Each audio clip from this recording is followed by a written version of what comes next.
श्री स्वामी समर्थ. मी स्नेहल. आज मी काठपदर साडीला एकदम सिंपल पण एकदम मस्त असा गळा सांगणार आहे. तर मी पहिल्यांदा गळा कटिंग करून घेतला आहे. नॉर्मल तुम्ही गळा कटिंग करता त्याच पद्धतीने मी थोडासा षटकोनी आकार दिलेला आहे. त्याच्यावरती सेम अस्तर ठेवून आणि कॅनव्हास महत्त्वाचा आहे, कॅनव्हास ठेवून मी पाव इंचावरती अशी पूर्ण शिलाई देऊन घेतली आहे आणि छोटे छोटे कट्स देऊन घ्यायचे आहेत जिथे कॉर्नर्स आहेत.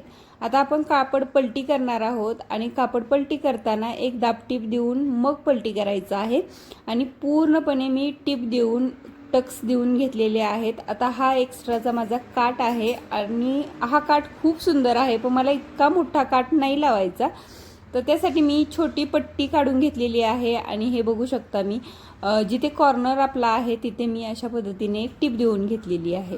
खूपच सुंदर होतो आणि खूप अट्रॅक्टिव्ह दिसतो, खूप छान आहे. ज्यांना खूप जास्त डिझाईन नाही आवडत त्यांच्यासाठी अगदी सोप्पा आणि बेस्ट अशी डिझाईन आहे.